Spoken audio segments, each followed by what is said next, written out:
Hello and welcome back to another episode of Father and Joe.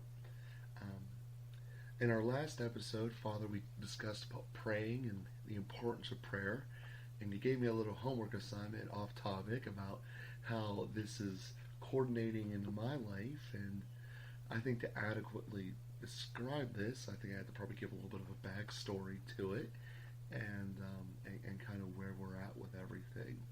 So, one of the things in the other half of my life, other than doing this podcast, is that I run a job where it is completely commission based, which means that when I get a sale, life is good financially, and when there's some dry spells, it can get a little bit stressful.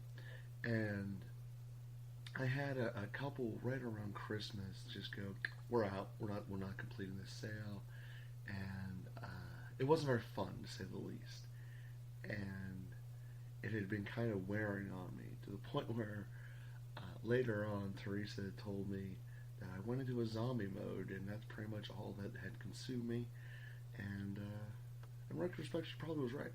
So, you're just constantly looking at the phone, waiting for the next lead to come up, so forth and so forth.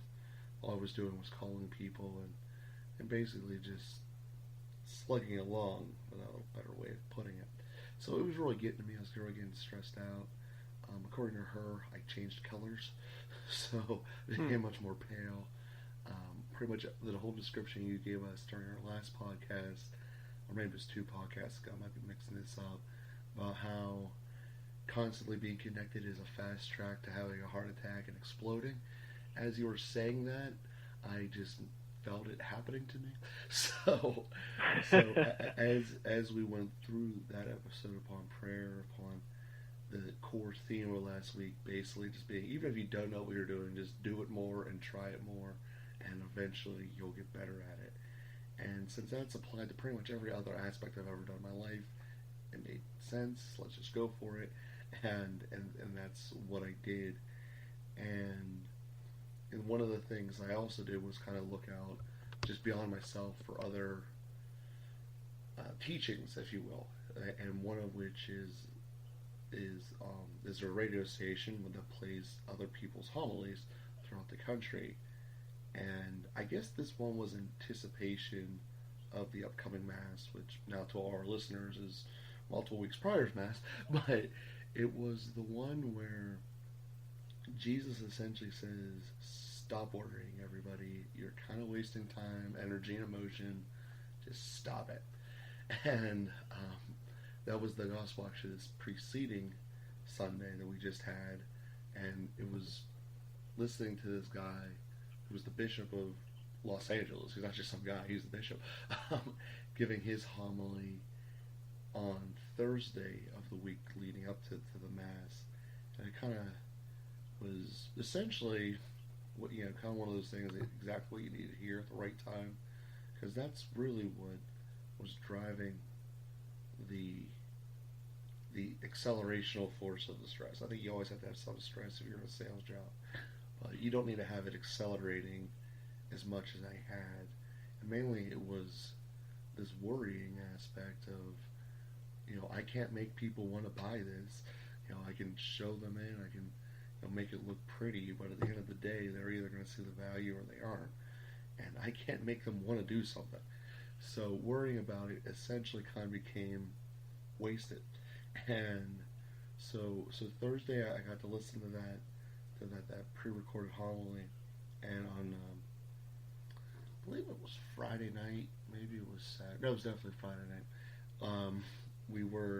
I was with Teresa, and she was giving me the whole spiel about how I've been in zombie mode and all this stuff. And one of the things that we did was, I had just found myself kind of saying this as kind of the week had been going on. I believe it's the Mercy Novena where you just say, Jesus, I trust in you, like every 4 seconds. Obviously, there's a much more detailed prayer to that. And I had just found myself doing that just by myself in my head, kind of, as I'm focusing. Jesus, I trust in you, or Jesus provides, one of those two general thoughts were what kept going through the head there. And Teresa we were just sitting there talking, and she said, basically, you have parts you're really good at. I'm like, yeah, but you have parts you're not good at, so you put them off. In my world, that's literally advertising. I like doing the talking to people when I'm in front of you, having conversations, doing the presentation, the whole 9 yards. But actually, advertising it tends to be one of the things that it just is time consuming. I don't really feel it's productive, but it's essential.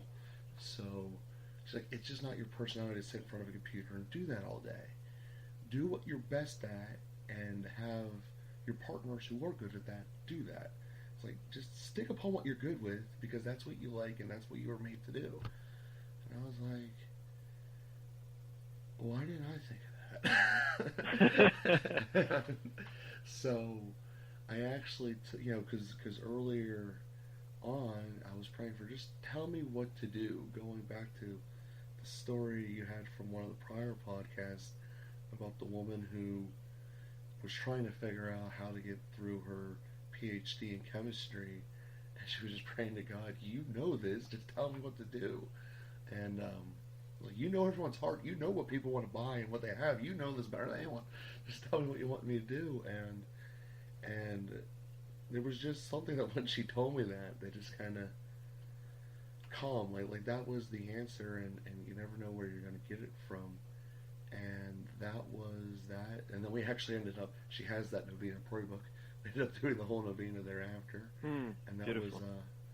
Was kind of how we ended up Friday evening, and then going to Mass. We actually went to Mass on Saturday because of a fundraiser Saturday night, but it was that homily that was kind of the bookends of it, which was the don't worry. You did the Mass over the weekend. I'm sure you know exactly what I'm trying to articulate. It's probably better than I.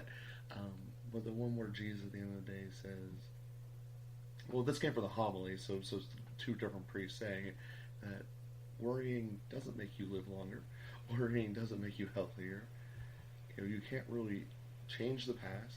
You can prepare for the future, but worrying just for the sake of worrying doesn't make sense. If you know you're going to have if you're going to the combine, you can do a couple extra reps, try to get yourself faster, do some squats, make your legs stronger. That's preparing. That's not worrying, and there's a big difference there. And I think that was kind of like one of those perfect times at perfect spots type situations. And here we are sitting the day before Ash Wednesday as we record this, and it's just funny how that's a nice little wrap up and on to the next step. So that was my story for show and tell as far as since the last cast, where we are and what had happened. Well, it's fantastic, Joe, and I so appreciate you sharing that at several levels. I think that it's extremely valuable for our listeners to hear the way that you applied the podcast, for one thing, because that's hopefully what they're doing. So that's what we hope for, is that people are not just listening to be entertained and to have it go in one ear and out the other, but how do you put this into effect in your life? And you're given a great example with that. And first of all, seeking prayer. I love that you referenced what I had said previously. I was actually quoting a Benedictine abbot, John Chapman, who said, if you want to pray better, pray more.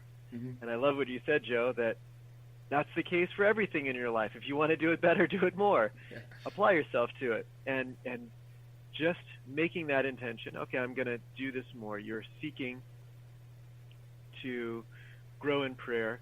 And then what happens when you start seeking to grow in prayer is things like that homily that was Bishop Barron, who is the auxiliary bishop of Los Angeles, and he is the creator and producer of Word on Fire, which is a fantastic resource for our listeners. But because you're seeking, you're also more in tune with those kinds of words that show up kind of out of nowhere. And so as we seek to pray more, as we set out that intention, things start to happen. we start to notice things. We become more sensitive to things. We become more open to being taught, to learning, to discovering. And we're better able to hear a word, maybe spoken on the radio, like you heard, from Bishop Barron, as you heard, maybe from a girlfriend, like you also heard, or from somebody else in your life. It just starts to open us up. And we start to have a resonance. So that's the first thing. If we set out to pray, and you just gave a great example of that, things start to happen. It's not systematic like pushing a button on a computer makes a specific thing immediately happen. But things start to happen, and we can start to piece together that there is a cause and effect. It's just not quite as immediate as it is in some other causes and effects that we're aware of. And then the second thing that you said, as that also opened you up to a place where you feel stretched and anxious and overwhelmed, and that you're able to just say a simple prayer, Jesus, I trust in you. It's a beautiful prayer. And we say it, 10, 15, 20 times. We actually mean it, 2 of those times. But the very fact of saying it 10 or 20 times enables us to say it in a way that we mean it 1 or 2 or 3 times. And then there's something that's really lifted in our hearts when we can pray just that simple prayer, Jesus, I trust in you. And then, again, you start to see how some things fall into place. You get a little insight. Somebody is able to speak a word to you, is able to help you with your business, and some concrete things change, some concrete ideas come, and your life starts to be better.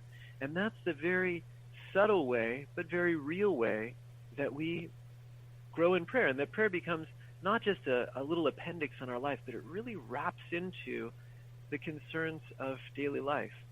And the passage you were referencing, which was the gospel for this past Sunday, the 8th Sunday in Ordinary Time, from Matthew chapter 6. It's the end of the chapter. It's part of Jesus' Sermon on the Mount, and it's a fantastic passage, worth going back to again and again. Let me just quote a verse or two, since you referenced it very nicely, but let me put it back in the words of Jesus. He says, "Can any of you, by worrying, add a single moment to your lifespan? Why are you anxious about clothes? Learn from the way the wild flowers grow.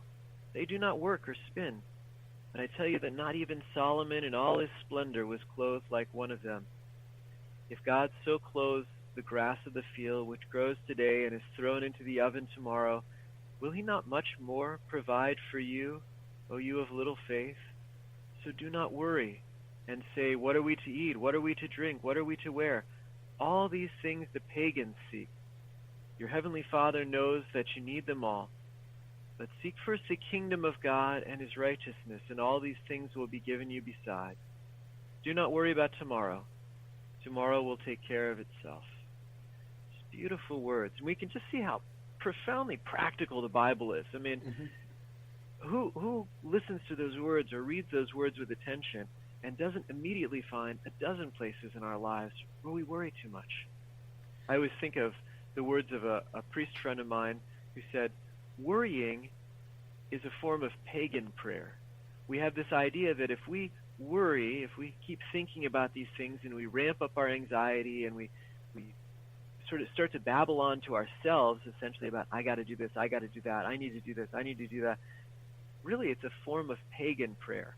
It's still a form of prayer. We don't really have control over anything, just like you said, Joe. People are going to like it or they aren't going to like it, but we sort of chant all these things to ourselves and we ramp up our anxiety. But let's make it real prayer. Jesus, I trust in you, and I know you're going to provide for me, and I keep handing this over to you. If you want it to succeed, it'll succeed. If you want me to be doing something else and it fails, I trust in you for that, but I give it to you. It's amazing the impact that has on us, and the impact that it has on the world around us and the things that we're doing. Yeah, that and the combination, just keep working, seems to be the kind of two sides of the coin that have always worked.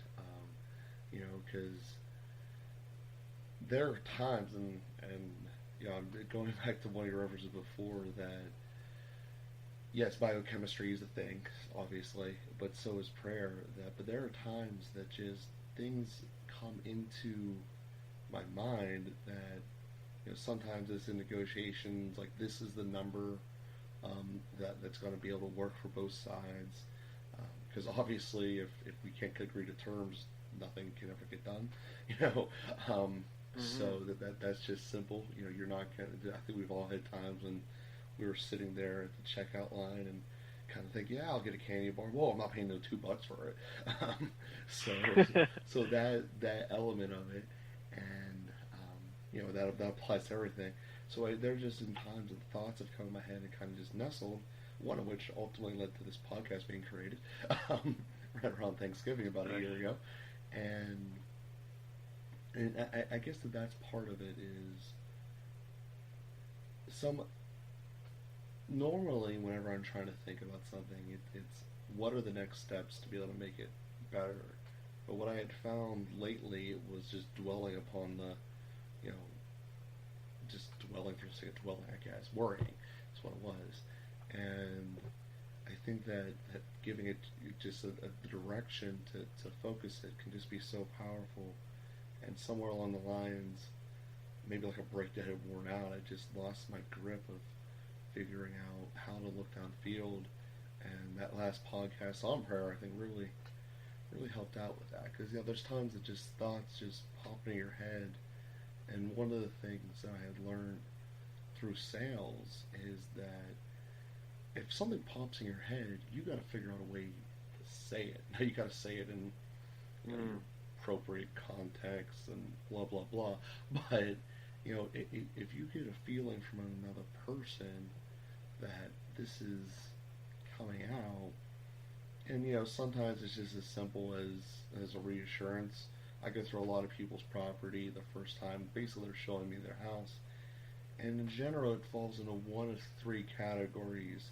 Either it's a super neat freak lady who's like really upset that one book is out of place on the coffee table. So that's category one. Then there's the other end of the extreme, which is category two, which is they completely don't care at all. Pets have run this household. It is obvious. You can tell from the first second you walk in, and neglect to the max. And they know what it is, and they don't care. I mean, they just don't care. And then item three is it's the kids in mom's house after mom has passed away. And those are really the three main ways I see a house. Because some reason the middle never represents itself. I don't know why. But anyway, so that being said, you just get these feelings of how to talk to people and what's real to them, and stuff as we've gone throughout all of our lives growing up. You can say one thing to one of your friends, but you have to say it differently to another one, and all of that. And I think the ability to just open yourself up and thinking, how should I address this and all of that. On that question, I get that worrying for the sake of worrying about stuff that had passed, that there's no real value in that. But I do find that there is value in going objectively, this is what happened. Can we try to dissect why? And I don't think that's worrying. I think that's just asking, did I do something wrong, to do here, and figure out how to do that in a thoughtful manner. To me, from the conversation we had last week, kind of is a sense of opening yourself up to prayer and asking God, what did I do wrong? When this time comes around next time, first off, is this what you wanted me to do? And to me, that's one of the great questions that I always like to answer to, because fundamentally, most resources you can come up with again. You can grow a new plant. You can, go get some more water. You can't get more time. So, in a certain sense, you only get to run this moment once. You got to be perfect with it. How do you know if you're using this moment correctly, doing the right thing? Yeah, Joe, I think it's a really important question. And I think we all have a sense of the difference between worrying, thinking, planning, reflecting. There's a much different sense of how kind of ramped up our anxiety is. Worrying has a frenetic quality to it, that I'm anxiously trying to change the past. I'm anxiously trying to control the future. So that's a very different thing than doing exactly what you recommended, which is very important, to look at the past and to ask the question. I think that's a really important part of it, is to ask the question, not so much fixating on how bad, what I did, whether it was wrong or how it was wrong or whatever, but how do we move forward? How do I take the next step? How do I allow my learning from the past to affect my present? And for example, let's think of when we fail at something. So working at the radio network for a number of years, there's always lots of opportunities to fail. And when I'm live on the air, I'm live on the air. There's no way to take it back. And I've said things, I've done things, hit the wrong button, said the wrong thing. I remember one time I was running the automation program, and the Bishop's station ID, the pre-recorded ID, was coming on, and I accidentally hit the wrong button, and I just killed the ID right in the middle. And sometimes I can recover, just in that sort of miraculous way that I'm able to drag something over fast enough that it would just seem like a little blip in the broadcast, but I looked up and it was gone. There was nothing I could do, and I just went, oh. And then I saw the meter shoot up, and I realized that my microphone was on, so that sigh was also heard by all of the listeners. And there's just nothing I can do in that moment. And so realizing that, I'm now in a place, having failed, I'm embarrassed, and I can start beating myself up for it. I can start worrying about why did this happen? I can't believe I did this. How could I be so dumb? Why can't I hit the right button? I can do all that kind of stuff. So that's worrying. Mm-hmm. Now, on the other hand, I can say, the past is the past. It's done. I can't change it. If it were really that bad, God wouldn't have allowed it. He is actually in control of these things. There's enough levels of randomness that the button could stick, or the mouse could have been in a different place, so I didn't kill the thing to begin with. If it was really that critical, God's in control of that. Mm-hmm. But now what can I do with it? Well, I can be humble about it. I can learn from my mistake, that I can be a little bit more careful about where the microphone button is or where the mouse is. I'm probably not going to be quite as distracted at the top of the hour, because that was part of my problem too. I was trying to do too many things at the same time. So I can learn from my mistake and ask the question how to move forward, rather than that kind of guilt-ridden, anxiety, shameful, embarrassed, beating myself up, worrying about the past. Very different quality to those two things. And it's a very concrete way that Christian faith helps us, because somebody who doesn't believe in Christ can't say reasonably, if that weren't meant to be, it wouldn't have happened. But we can say as Christians, God works all things to the good. If it were going to wreck his plan of salvation for me or for anybody else, then he can prevent it from happening. And he certainly prevents lots of my mistakes. And I trust that if he let this one through, that's part of his plan, and I can entrust that to him. Yeah, that's one of the hardest things in the world to measure, because essentially you can't measure something that didn't happen. That's right. Yeah, that's right. But again, in faith, we can say, we have a God. This is very important. I think it's one of the single most important principles of Christianity, and one of the concrete ways it makes a difference in our lives. We have a God who is all-powerful. He can do anything. And he's all-knowing. So he knows everything, and he knows what to do, and he's all-loving. So everything that he knows to do and he chooses to do is for the greatest good of everyone. And if it's happened, then at some level or another, God doesn't will evil, but he does allow the consequences, or he thwarts the consequences. He is in control of the consequences of even our sinful evil actions, let alone our weaknesses and our mistakes.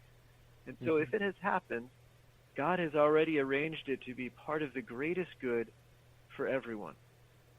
And so we can accept that, embrace that, trust that, and move on with hope and confidence. And that's a real concrete way that being Christian makes a big difference in our lives. It's hard to always trust that. That's where our growth in faith and our growth in prayer really kick in and make get some traction in our lives. But that's the ideal that we can strive for in Christianity. Yeah, so whenever we're sitting and thinking, and these ideas come into our head, typically they, at least for me, they come to be things to be able to do as far as the next step. And that might mean something different to everyone out there who's listening. So it might be, have conversation with this person about whatever. Like, I really need to figure out what to say or how to do that. Or I need to just start doing X activity, and I need to start running again, or whatever. I found myself more at peace whenever I was doing 20 push-ups a day, or what have it. And I think that going back to kind of bringing this all together is that's the Spirit talking to us, and then it's going to articulate out in our actions. And the actions being the most important part of it, because, and this might be an episode later, but how do we keep ourselves from falling into one of the other paradoxical traps out there, which goes off of all of the light of what you're saying and kind of twisting it, which is saying that yes, God is in control. We got to listen to him and just kind of let him take over. Well, there's still an element of that where we still got to do stuff. And each of us in our own ways are told what that is. We all say, I've always liked this as a passion of mine. Well, you can't really truly be given a passion. You take it from yourself and get in. No other person can still force you to like something. That comes from within. It comes from the Spirit talking through. So if you have this feeling inside you, like I really need to go outside and just start building something as a passion, well, maybe you should explore that a little bit. So that was one of the thoughts that having that conversation there came to me, was how do we articulate when's the right time to work, when's the right time to sit back and reflect in each of our lives. Well, it's a great question, and I think we should bring it up in another episode. But just to say a simple thing, as much as that comes up as a theoretical objection, I really haven't met the person who just sits back and lets everything happen. Still looking for that person. Our problem, and maybe particularly as Americans, is activism. We're doing way too much, worrying too much, too busy, cranked up to the nth degree. So my problem has not been animating people as much as it's been slowing people down. However, let me look at this from another perspective and say, because we know that God is in control, it actually gives us the freedom and the safety to make mistakes. And I think one of the things that holds us back the most is the fear of failure, the fear of making mistakes. But when we know that God can work all things to the good for those who love him, it gives us the confidence to go forward and even make mistakes. And that frees us from so much stress and anxiety, and leads to a lot of joy. We become a little bit more childlike in our desire, in our ability to explore, to play. I think people that don't do anything, a lot of times, now there's psychological problems and other difficulties, but a lot of times people are paralyzed by the fear of making mistakes. The Christian knows it's okay to make mistakes. There's a God who knows how to clean it up. And that's a beautiful way to end this podcast. I'd like to thank you all for listening, and I'd like to thank you for doing what next steps that this conversation has stirred in you, listening to God, and have a great week, everybody.